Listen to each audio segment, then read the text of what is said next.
Hi welcome back to my channel. ఈరోజు కథ కళ్యాణం కమనీయం 12వ భాగాన్ని వినేద్దాం. సరే అమ్ము, అతన్ని నిలదీయడానికైతే తప్పక వెతుకుతాను అని శృతి అమ్ముకు చెప్పి అక్కడి నుండి వెళ్ళి ఈవెంట్ అయ్యే వరకు ఇద్దరు కూడా బిజీగా గడిపేశారు. అమ్ముని మాత్రం ఒక 2 కళ్ళు చూస్తూనే ఉన్నాయి. ఆమె ఫేస్లో సంతోషం ఎక్కడా కనిపించినట్టుగా చూస్తూ ఉన్నారు. అలా ఆ రోజు శృతి అమ్ము ఇద్దరూ కలిసి ఈవెంట్ని సక్సెస్ఫుల్గా మంచిగా ఫినిష్ చేశారు. ఈవెంట్ అయిన తర్వాత అమ్ము శృతి కూడా ఇంటికి వెళ్ళిపోయారు. రాత్రి అవడం వల్ల అమ్ము శృతిని వాళ్ళ ఇంటి దగ్గరే ఉండమని చెప్పింది. శృతి కూడా సరే అని అమ్ము వాళ్ళ ఇంటి దగ్గరే ఉంది. శృతి వాళ్ళ ఇంటికి ఫోన్ చేసి తను అమ్ము వాళ్ళ ఇంటి దగ్గరే ఉన్నానని, మీరు టెన్షన్ పడకండి అని చెప్తుంది. అక్కడ ఈవెంట్లో అమ్ముని చూసిన అతను కూడా వెళ్ళిపోయాడు. తెల్లవారిన తర్వాత చలపతి గారు ఫ్రెష్ అయి కిందికి వచ్చి హాల్లోని సోఫాలో కూర్చుని ఉన్నారు. అతనికి అతని భార్య విజయ వచ్చి కాఫీ ఇచ్చి ఆమె కూడా మరొక కాఫీ తెచ్చుకొని అతని పక్కనే కూర్చుని తాగుతుంది. అప్పుడే అమ్ము ఇంకా శృతి కూడా రూమ్ నుండి బయటికి వస్తారు. శృతి, నేను ఇంటికి వెళ్ళి వస్తానే, నేరుగా ఈరోజు మనం కండక్ట్ చేయబోయే ఈవెంట్ వద్దకు వస్తాను అని చెప్పి వెళ్ళిపోతుంది. అమ్ము కూడా సరే అని శృతి వెళ్ళాక ఫ్రెష్ అవ్వడానికని వాష్రూమ్లోకి వెళ్ళిపోతుంది. క్రిందికి వచ్చిన శృతి చలపతి గారిని, విజయ్ గారిని హాయ్ ఆంటీ, హాయ్ అంకుల్ అని విష్ చేస్తుంది. వాళ్ళు కూడా శృతిని బాగున్నావా అని కూర్చోమంటారు.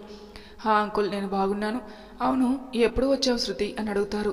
అది అంకుల్, నిన్న నైట్ ఈవెంట్ అయిన తర్వాత లేట్ అయింది అని ఇక్కడే ఉన్నాను అని చెప్తుంది. అని చెప్పేసి నేను వెళ్తున్నాను అంకుల్, మళ్ళీ నాకు అమ్ముకి మరో ఈవెంట్ ఉంది ఈరోజు అని చెప్పి వెళ్ళిపోతుంది. శృతి వెళ్ళిన తర్వాత చలపతి గారు విజయతో, విజయ మనం ఈరోజు ఆనందరావు వాళ్ళ ఇంటికి వెళ్ళాలి అని చెప్తారు. హా గుర్తుందండి, వెళ్దాం అని చెప్తుంది. సరే అని చలపతి గారు కూడా ఆఫీస్లో వర్క్ ఉంది, నేను వచ్చిన తర్వాత ఈవినింగ్ వెళ్దాం అని విజయకి చెప్పి వెళ్ళిపోతాడు. అమ్ము ఫ్రెష్ అయ్యి కిందికి వచ్చి వాళ్ళ అమ్మ చేసిన టిఫిన్ తిని, శృతి ఇప్పుడే కదా వెళ్ళింది, తను రావడానికి లేట్ అవుతుంది అని ముందే శృతి చెప్పడంతో ఈవెంట్ అరేంజ్మెంట్ చూడడానికి ఆఫీస్కి శృతి కన్నా ముందే వెళ్ళి వర్క్ చూస్తుంది. శృతి వచ్చాక ఇద్దరు కలిసి అక్కడికి వెళ్ళవచ్చు అని ఆఫీస్లో వర్క్ చేస్తూ ఉంది.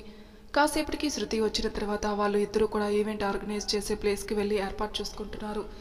ఆనందరావు వాళ్ళ ఇంట్లో ఆనందరావు గారు లక్ష్మి గారు ఇచ్చిన కాఫీ తాగుతూ, లక్ష్మి ఈరోజు చలపతి మన ఇంటికి వస్తానని చెప్పాడు అనగానే, ఓ చాలా సంతోషం, ఈరోజు నేను ఇంటి దగ్గరే ఉంటాను, ఎలాగో వాడు వస్తానని చెప్పాడు, అంతేకాక నాకు ఆఫీస్లో కూడా అంత ఇంపార్టెంట్ పనులు ఏమీ లేవు అని ఇక్కడ వాళ్ళు ఇద్దరు మాట్లాడుకుంటూ ఉండగానే అరుణ్ కిందికి వస్తాడు. అరుణ్ వచ్చిన తర్వాత అతనికి కూడా కాఫీ తీసుకుని రమ్మని జయమ్మకి చెప్తుంది లక్ష్మి. జయమ్మ అరుణ్కి కాఫీ తీసుకుని వచ్చిస్తుంది. కాఫీ తాగిన తర్వాత అరుణ్ని లక్ష్మి గారు, అరుణ్ నీకు చలపతిరావు గారు గుర్తున్నారా అని అడుగుతుంది. అరుణ్ హా అమ్మ గుర్తున్నారు అని అంటాడు. వాళ్ళ అమ్మాయిని నీకిచ్చి పెళ్లి చేయడానికి అడిగారని కూడా తెలుసు కదా. హా అమ్మ, ఇప్పుడు ఏమైంది అని అనగా, అది వాళ్ళు ఈరోజు మన ఇంటికి వస్తున్నారని చెప్పారు అని అనగానే అరుణ్ ఆనందరావు గారిని చూసి, నాకు ఇష్టమే అమ్మ వాళ్ళ అమ్మాయిని చేసుకోవడం అని చెప్తాడు. ఆనందరావు గారు కూడా అరుణ్ని చూడగానే, నాకు ఇష్టమే ఈ పెళ్లి చేసుకోవడం అని చెప్తాడు. లక్ష్మి గారికి ఎక్కడలేని సంతోషం వస్తుంది. నువ్వు కూడా చూసావు కదా ఆ అమ్మాయిని, చాలా అందంగా ఉంటుంది. ఆ అమ్మాయిని చూడగానే నాకైతే వెంటనే మన ఇంటి కోడల్ని చేసుకోవాలని అనిపించింది. కానీ నీకు కూడా ఇష్టమో కాదో అని అనుకున్నాం. ఎప్పుడైతే నువ్వు ఆ అమ్మాయి నీకు ఇష్టమే అని చెప్పావో అప్పుడే పెళ్లి చేద్దామని అనుకున్నాం. కానీ చలపతి అన్నయ్య గారు ఒక 6 months తర్వాత చేద్దామని అన్నారు. అప్పుడు నాకు కాస్త బాధ వేసినా, ఇప్పుడైతే ఆ అమ్మాయి మన ఇంటి కోడలుగా రాబోతుంది అని ఆమె తెగ సంబరపడిపోతారు. ఆ ఆనందంతో లక్ష్మి గారు వెళ్ళి దేవుడికి నమస్కారం చేసుకుంటారు. ఆమె వెళ్ళిన తర్వాత ఆనందరావు గారు అరుణ్ వద్దకు వచ్చి, నిజంగానే నీకు ఇష్టమా అని అడుగుతారు. ఎందుకు డాడీ అలా అడుగుతున్నారు అని అనగానే, అంటే నిన్న అడిగితే 2 రోజులు టైం కావాలన్నావు కదా అనగానే అరుణ్ తన మనసులో, నిన్న అతను ఒక ఫంక్షన్కి వెళ్ళాడు, అది అమృత శృతి కాంట్రాక్ట్ తీసుకున్న ఈవెంట్. అక్కడ అమృత తన ఫ్రెండ్ శృతితో మాట్లాడిన మాటలు వింటున్నాడు. అంతే, అమృతకి అతను గుర్తులేదు. తను హ్యాపీగా ఉంటుందని వాళ్ళ నాన్నగారు చెప్తే అమ్మో అతని తండ్రి తెచ్చిన సంబంధం చేసుకోవడానికి రెడీ అయింది. అలాంటప్పుడు నన్ను వద్ది అని అనుకుంటున్న అమ్ముని నేను కావాలి అనుకోవడం తప్పు. అంతేకాకుండా తనకి నా మీద ప్రేమ ఉందా అని అనుమానం కలిగింది. నాకు తెలిసి అసలు నేను తనకి గుర్తులేనేమో. నన్ను వాళ్ళ సొంత కొడుకులా చూసుకుంటున్న ఆనందరావు గారు అంకుల్ ఇంకా లక్ష్మి గారిని సంతోషపెట్టాలి అంటే వాళ్ళని చూపించిన సంబంధం చేసుకుంటే కనీసం వాళ్ళైనా సంతోషపెట్టిన వాడిని అవుతాను అని తన మనసులో అనుకొని ఆనందరావు గారితో, మీ ఇష్టం డాడీ, అమ్మకి కూడా ఆ అమ్మాయి అంటే చాలా ఇష్టం ఉంది కదా, అందుకే నేను ఈ పెళ్లి చేసుకుంటాను. సరే అరుణ్, కనీసం అమ్మాయి ఫోటో అయినా చూడు అని అంటారు. కానీ అరుణ్ మాత్రం, మీ ఇష్టం, మీకు నచ్చితే నాకు నచ్చినట్టే అని అక్కడి నుండి ఆఫీస్కి వెళ్ళిపోతాడు. ఆఫీస్కి వెళ్ళాడన్నమాటే కానీ అరుణ్కి చాలా బాధగా ఉంది. అమ్మో నన్ను మర్చిపోయిందా, అంతే, నేను తనకి అసలు గుర్తే లేను అని బాధపడుతూ ఉన్నాడు. అరుణ్ ఆఫీస్కి వెళ్ళిన తర్వాత లక్ష్మి గారు పూజ గది నుండి బయటికి వస్తారు. ఆవిడ వచ్చిన అరుణ్ ఎక్కడా అండి అని అడుగుతుంది. వాడు ఇప్పుడే ఆఫీస్కి వెళ్ళాడు లక్ష్మి అని చెప్తాడు. అయ్యో, వాడు అసలు టిఫిన్ చేయలేదు కదా అండి, వాడు వెళ్తానంటే మీరు ఇక పంపించేశారా అని ఆనందరావు గారి మీద విసుగుపడుతుంది. అరే, ఇప్పుడు నేను ఏం చేశాను? అయినా వాడు టిఫిన్ పెట్టకుండా ఉండింది నువ్వు, నేనేదో వాడిని వెళ్ళమని అన్నట్టుగా చెప్తున్నావు. సరేలేండి అని లక్ష్మి గారి కిచెన్లోకి వెళ్ళి టిఫిన్ డైనింగ్ టేబుల్ పైన సర్ది ఆనందరావు గారిని పిలుస్తుంది. ఇద్దరూ టిఫిన్ చేసి అక్కడే సోఫాలో కూర్చొని చలపతి గారు ఎప్పుడు వస్తారా అని ఎదురు చూస్తూ ఉంటారు. లక్ష్మి ఏమో ఏంటండి చలపతి అన్నయ్య వాళ్ళు ఇంకా రాలేదు అని అడుగుతుంది. వస్తారులే లక్ష్మి, తొందర ఏముంది అని అంటారు.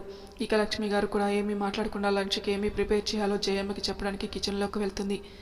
విజయ గారు ఆనందరావు అన్నయ్య వాళ్ళ ఇంటికి వెళ్ళడానికి చలపతి గారు ఎప్పుడు వస్తారా అని చూస్తూ ఉంటుంది. తన నిరీక్షణ ఫలించి చలపతి గారు వస్తారు. అతను వచ్చిన వెంటనే విజయ్తో నాకు ఒక కాఫీ తీసుకురా, నేను వెళ్ళి ఫ్రెష్ అయ్యి వస్తానని చెప్పి పైకి వెళ్తారు. విజయ్ గారు ఏమో కాఫీ కోసం కిచెన్లోకి వెళ్తుంది. ఆమె కాఫీ తీసుకుని వచ్చేలోగా చలపతి గారు ఫ్రెష్ అయ్యి కిందికి వస్తారు. అతనికి కాఫీ ఇచ్చి ఆమె కూడా పక్కనే కూర్చుంటుంది. చలపతి గారు కాఫీ తాగడమైన తర్వాత విజయ, పద మనం ఆనందరావు వాళ్ళ ఇంటికి వెళ్ళాలి అనుకున్నాం కదా అని బయలుదేరుతారు.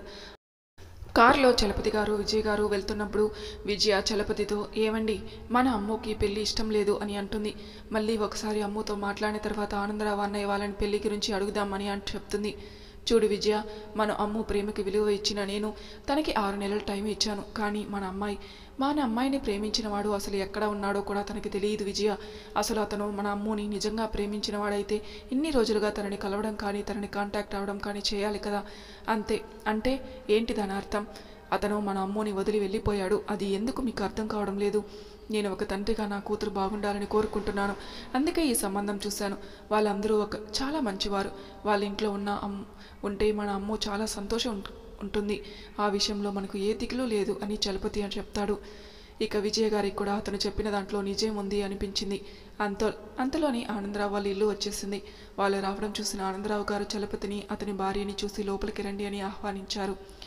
వాళ్ళు లోపలికి వచ్చిన తర్వాత లక్ష్మిని పిలుస్తాడు. ఆమె కూడా వాళ్ళని పలకరించి కూర్చోమని చెప్తుంది.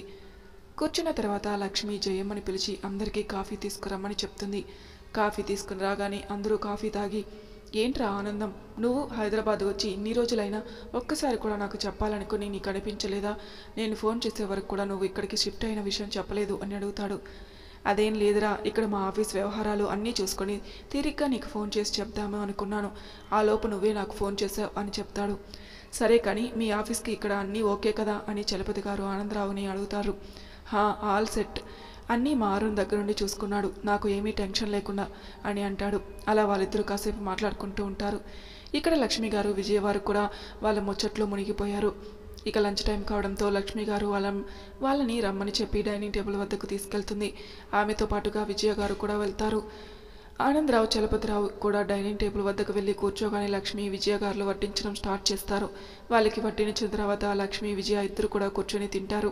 అలా అందరూ మాట్లాడుకుంటూ లంచ్ చేస్తారు.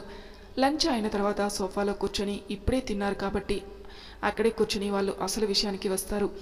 ఇక అవును, మీ అబ్బాయి ఎక్కడ్రా, వచ్చినప్పటి నుండి కనిపించడం లేదు అని అడుగుతాడు చలపతి. వాడు ఆఫీస్కి వెళ్ళాడని చెప్తాడు. అవును, మీ అమ్మాయి బాగుందా అని అడుగుతారు. బానే ఉంది అని చెప్తారు. అలా మాట్లాడుకుంటూ ఉండగానే, రే ఆనందం, పిల్లలు పెళ్లి గురించి మాట్లాడడానికి వచ్చాను అని అంటాడు. మనం కొత్తగా మాట్లాడుకోవడం ఏంటి అన్నయ్య, ఆల్రెడీ మనం వాళ్ళ పెళ్లి చేద్దామని అనుకున్నాం కదా అని లక్ష్మి గారు అంటారు. అవునమ్మా, ఎంతైనా ఒకసారి అడిగిన తర్వాత అయితే బాగుంటుంది కదా అని, అందుకే ఒకసారి అబ్బాయిని అడిగి తర్వాత మనం పెళ్లి గురించి అని అంటుండగాని, ఆనందరావు గారు నాకు అర్థమైందిరా, నేను మా వాడిని అడిగాను, వాడికి కూడా పెళ్లి ఒప్పుకున్నాడు అని చెప్పాడు. లక్ష్మి గారు కూడా అవునన్నయ్య, పొద్దున్నే వాడిని నేను కూడా అడిగాను, వాడు సరే అని చెప్పాడు అని సంతోషం నిండిన కళ్ళతో చెప్తుంది లక్ష్మి గారు. అయితే మాకు కూడా చాలా సంతోషం, ఇక మీరు ఒకసారి మా ఇంటికి పెళ్లి చూపులకి రండి అని అంటాడు చలపతి గారు. మేము రావడానికి అంటే ముందు నువ్వు ఈ అమ్మాయిని ఒకసారి అడగాలి కదరా అనగానే, తనని అడిగిన తర్వాతే నేను విజయ ఇక్కడికి వచ్చాము అని చెప్తారు. అయితే చాలా మంచిది, సరేరా, పెళ్లి చూపులు ఏంటి, డైరెక్ట్గా ఎంగేజ్మెంట్ చేసుకుందాం, ఒకరోజు మంచి రోజు చూసుకుని వస్తాం అని లక్ష్మి గారు కూడా అంటారు. సరేరా అని చలపతి గారు ఆనందరావు వాళ్ళతో వెళ్ళి వస్తామని చెప్పి బయలుదేరుతారు. ఇంటికి వెళ్ళిన చలపతి విజయతో, అమ్మకి చెప్పు వాళ్ళు ఎంగేజ్మెంట్కి మన ఇంటికి వస్తారని, తనకు కావాల్సిన షాపింగ్ కూడా చేసుకోమని చెప్పు అని అన్నాడు. సరే అండి అని అంది. అమ్మ వచ్చాక చెప్పాలని అనుకుంది. ఆనందరావు వాళ్ళ ఇంట్లో లక్ష్మి గారు మనం ఒకసారి పంతులు గారిని కలిసి ఎంగేజ్మెంట్ మాయించి ముహూర్తం చూడమని చెప్పాలని అంటుంది. ఆనందరావు కూడా సరే నీ ఇష్టం అంటారు. లక్ష్మి గారు ఆవిడ హడావిడిలో ఆమె ఉంటుంది. అరుణ్ ఇంటికి వచ్చిన తర్వాత అరుణ్తో చలపతి వాళ్ళు వచ్చి వెళ్ళిన విషయం చెప్తాడు. ఎంగేజ్మెంట్ విషయం కూడా చెప్పాడు. సరే డాడీ, అమ్మకి ఎలా నచ్చితే అలాగే చేయండి అని మాత్రం చెప్పి వెళ్ళిపోతాడు. అమృతకేమో ఈవెంట్ దగ్గర చాలా లేట్ అయ్యేలా ఉంది. అదే విషయాన్ని వాళ్ళ అమ్మకి ఫోన్ చేసి చెప్పింది. సరే కానీ జాగ్రత్తగా రండి అని చెప్పింది. అమ్మోకి రేపు పొద్దున చెప్దాం కదా అని విజయ గారు కూడా వెళ్ళి పడుకున్నారు. ఎప్పటికో రాత్రికి వచ్చింది అమ్ము. తన దగ్గర స్పేర్ కీ ఉండడం వల్ల ఓపెన్ చేసి వెళ్ళి తన రూమ్లో పడుకుంది. తెల్లవారిన తర్వాత ఎవరి పనుల్లో వాళ్ళు బిజీగా ఉన్నారు. అమ్మోకి కూడా అర్జెంట్ వర్క్ ఉండడంతో నైట్ లేటుగా వచ్చిన తర్వాత త్వరగానే లేచి వెళ్ళిపోతుంది. వాళ్ళ అమ్మ కనీసం కాఫీ తాగి వెళ్ళవే అన్నా కూడా వినకుండా వెళ్ళిపోయింది. ఇక్కడ లక్ష్మి గారు లేచి స్నానం చేసి జయమ్మకి టిఫిన్ చేయమని చెప్పి ఆమె పూజ గదిలోకి వెళ్ళి దీపం పెట్టింది. ఆలోపు అరుణ్ ఆనందరావు కూడా ఇద్దరికి కిందికి వచ్చారు. వాళ్ళు కూడా అర్జెంటుగా ఆఫీస్కి వెళ్ళాలని త్వరగా టిఫిన్ పెట్టమని చెప్పి లక్ష్మి గారిని పిలిచారు. ఆవిడ వచ్చి ఇద్దరికి టిఫిన్ వడ్డించింది. వాళ్ళు తినేటప్పుడు నేను ఈరోజు పంతులు గారి దగ్గరికి వెళ్ళి అరుణ్ ఎంగేజ్మెంట్కి ముహూర్తం కడుక్కొని వస్తాను అని చెప్తుంది. సరే అని ఆనందరావు గారు అంటారు. అరుణ్ కూడా నీ ఇష్టం అమ్మా అని అంటాడు. లక్ష్మి ఇక వాళ్ళు వెళ్ళే వరకు ఉండి వాళ్ళు వెళ్ళిన తర్వాత తను కూడా టిఫిన్ చేసి అరుణ్ జాతకం తీసుకుని పంతులు గారి వద్దకు వెళ్తుంది. ఆనందరావు గారు అరుణ్ ఇద్దరు కూడా ఆఫీస్కి వెళ్ళారు. అక్కడ వాళ్ళు ఇద్దరు ఎవరి పనుల్లో వాళ్ళు అక్కడ బిజీగా ఉన్నారు. అంతలోని అరుణ్కి వాళ్ళ అమ్మ పంతులు వద్దకు వెళ్తానని చెప్పింది. అంటే తను అరుణ్ జాతకం కూడా తీసుకుని వెళ్తుంది కదా. అలా జరిగితే అమ్మకి అరుణ్ లేడనే విషయం తెలుస్తుంది. ఇప్పుడు ఎలా అని కంగారుగా ఆనందరావు గారి దగ్గరికి వెళ్ళి చెప్పారు. ఆనందరావు గారికి కూడా అది నిజమే కదా, ఇప్పుడు ఎలా అని ఆలోచించి ఒక నిర్ణయానికి వచ్చాడు. వెంటనే ఫోన్ తీసుకుని లక్ష్మికి ఫోన్ చేస్తూ ఉన్నాడు. ఆమె ఎంతకు ఫోన్ తీయడం లేదు. అప్పటికే ఆమె అరుణ్ జాతకం తీసుకుని పంతులు గారికి ఇచ్చింది. పంతులు గారికి ఏదో ఫోన్ రావడం వల్ల అతను లక్ష్మి గారిని కాసేపు కూర్చోమని చెప్తారు. లక్ష్మి గారు ఫోన్ కారులోనే మర్చిపోయి వెళ్తారు పంతులు గారి దగ్గరికి. ఆనందరావు గారికి ఏం చేయాలో తోచక అరుణ్ని లక్ష్మి గారు వెళ్ళి పంతులు గారి దగ్గరికి పంపాడు. అరుణ్ హడావిడిగా లక్ష్మి వద్దకు బయలుదేరాడు. లక్ష్మి వద్దకు వచ్చిన అరుణ్ నేరుగా అతని దగ్గరికి వెళ్ళాడు. అతన్ని చూసిన లక్ష్మి గారు, అరుణ్ నువ్వేంటిక్కడ అంది. అది అమ్మ, నాకు ఇటువైపు పని ఉంటే వచ్చాను. నేను వెళ్తూ ఉంటే మన కారు కనిపించింది. నువ్వు పంతుల వద్దకు వస్తావని చెప్పావు కదా, అందుకే నువ్వు ఇక్కడే ఉంటావని వచ్చాను అని అబద్ధం చెప్తాడు. లక్ష్మి గారు కూడా నిజమే అని నమ్ముతారు. అరుణ్ పంతులు ఎక్కడా అమ్మా అని అడుగుతాడు. ఆయనకి ఫోన్ వస్తే మాట్లాడడానికి వెళ్ళాడు. ఓ అవునా, సరే అరుణ్ కూర్చో, పంతులు గారు వస్తారని చెప్పి అరుణ్ని కూర్చోమని చెప్తుంది. అరుణ్ వాళ్ళ అమ్మ పక్కనే కూర్చుంటాడు. కాసేపటికి పంతులు గారు కూడా వచ్చి లక్ష్మి గారిని చూసి క్షమించాలమ్మా అని అంటారు. ఏం పర్లేదు అని ఆవిడ అంటుంది. సరే పంతులు గారు, అసలు మేము వచ్చిన విషయం ఏమిటి అంటే వీడు మా అబ్బాయి అరుణ్ అనగానే అరుణ్ పంతులు గారికి నమస్కారం చేస్తాడు. పంతులు గారు అరుణ్ని సుఖీభవ అని దీవిస్తారు. వీడికి పెళ్లి కుదిరింది, ఎంగేజ్మెంట్ ముహూర్తం పెట్టండి అలాగే పెళ్ళికి కూడా అని అంటుంది. సరే అని పంతులు గారు అరుణ్ జాతకం తీసుకొని చూసి అమ్మాయి పేరు అడిగి ఆమె జాతకం కూడా చూసి ముహూర్తం చూస్తాడు. అమ్మో జాతకం లక్ష్మి గారి వద్దకు ఎలా వచ్చింది అంటే చలపతి ఇంకా విజయ గారు వీళ్ళ ఇంటికి వచ్చినప్పుడు విజయతో లక్ష్మి ఎంగేజ్మెంట్ ముహూర్తం పెట్టిస్తానంటే ఆవిడ అమ్మో జాతకం పంపించింది. సో అలా ఆవిడ వద్దకు అమ్మో జాతకం కూడా వచ్చింది. పంతులు గారు ఇద్దరు జాతకాలు చూసి ఎంగేజ్మెంట్కి ఒక డేట్ చేస్తారు. దానికి లక్ష్మి గారు సరే పంతులు గారు ఎంగేజ్మెంట్ రోజు రండి అని చెప్పి పెళ్లికి కూడా ముహూర్తం చేసి ఆ రోజే చెప్పండి అని పంతులు గారికి సంభావన ముట్ట చెప్పి వెళ్తారు. అరుణ్ లక్ష్మి గారిని కారులో ఎక్కించి డ్రైవర్కి చెప్పి ఆమెను జాగ్రత్తగా ఇంటికి తీసుకెళ్ళమని చెప్తాడు. డ్రైవర్ లక్ష్మి గారిని ఇంటికి తీసుకెళ్తాడు. అరుణ్ కాస్త రిలాక్స్ అవుతాడు. అప్పుడే అతనికి ఆనందరావు గారి నుండి ఫోన్ వస్తుంది. ఫోన్ లిఫ్ట్ చేసి హా డాడీ అనగానే అక్కడ ఏమైంది అని మీ అమ్మ వెళ్ళిందా అని అడుగుతారు. హా ఇప్పుడే అమ్మను కారు ఎక్కించి తను వెళ్ళింది, మీరు ఫోన్ చేశారు అని చెప్తాడు. సరే కానీ అక్కడ అంతా ఓకేనే కదా అని అడుగుతాడు. అంతా ఓకే డాడీ, మనం అనుకున్నట్టే అని చెప్పి అరుణ్ ఫోన్ కట్ చేస్తాడు. ఆనందరావు గారి అప్పుడు కాస్త రిలాక్స్గా ఫీల్ అవుతారు. అరుణ్ ఫోన్ కట్ చేసి వచ్చి కారులో కూర్చుంటాడు. కారులో కూర్చున్న తర్వాత అరుణ్ జాతకం పేపర్స్ తీసుకుని ఐ మిస్ యూ అరుణ్ అని బాధపడతాడు. అసలు పంతులు గారు చూసిన జాతకం ఎవరిది అనుకుంటున్నారా? సాగర్ హడావిడిగా లక్ష్మి గారి వద్దకు వస్తాడు. అప్పటికే ఆమె వెళ్ళి పంతులు గారికి అరుణ్ జాతకం చూడమని ఆయనకి ఇస్తుంది. అప్పుడే పంతులు గారికి ఒక ఫోన్ వచ్చి మాట్లాడడానికి పక్కకు వెళ్తారు. అక్కడ లక్ష్మి గారు మాత్రమే ఉంటారు. అరుణ్ జాతకం ఎక్కడా అని చూస్తున్న తనకి పంతులు గారు కూర్చునే చోట కనిపిస్తుంది. అది చూసిన తను ఏమీ చేయలేరు. ఏమి చేయాలా అని అనుకుంటూ ఉండగా లక్ష్మి గారు తనని రా అక్కడ కూర్చుందామని పంతులు గారి ముందు కూర్చుని పెడుతుంది.